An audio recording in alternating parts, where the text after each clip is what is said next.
Lepo pozdravljeni, čas je za pravljico. Mateja Virant Košak je napisala 7 pravljičnih, in sicer v verzih. Spoznali bomo 2. Črno zlato, zasavska zmajeva kri. V 3 krasnih dolinah nekoč živeli so zmaji črni kot noč. Sejali so strah med živalmi in ljudmi, bruhali ogenj, rožljali z zobmi. Junaki zasavski so zmaje pregnali, v črno zemljo prav vse pokopali. Nihče o njih govoril več ni, dokler ni našla se zmajeva kri. Črna kot noč in trda kot kamen, svetila v globini kot zlati je plamen.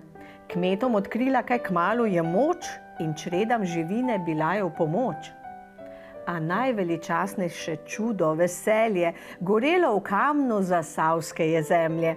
Mogočno je tlel kot 100 zmajev oči, prej drva, zdaj kolm je grel nam peči. So njive zamenjali kmetje za rove, kmetije za ajnzer, kopali v bregove. Mnogi takrat postali so knapi, v temi dol lajstali so skumarati. Srečen pozdrav jih je spremljal povsod, saj jame so priče bile mnogih nezgod.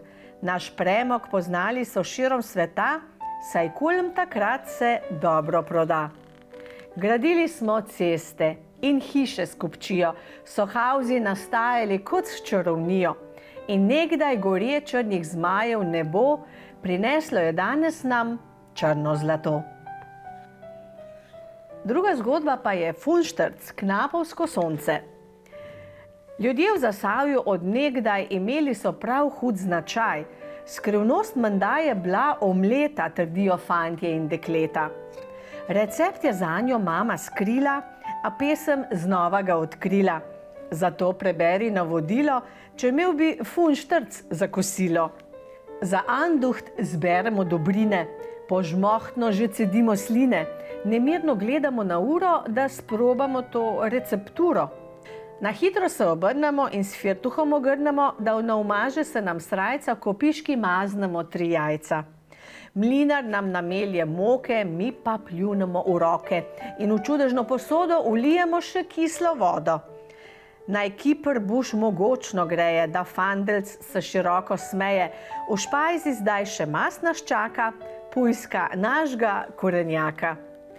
Ocvirki kmalu zacvrčijo, čakamo vsi čarovnijo, rahlo vlijemo testo in zlato ga zapečemo. In takrat, ko ata knap si roke dobro gre oprat, široko se mu nasmeji, ko knapovsko sonce zadiši. Hvala lepa in lep pozdrav do prihodnjič.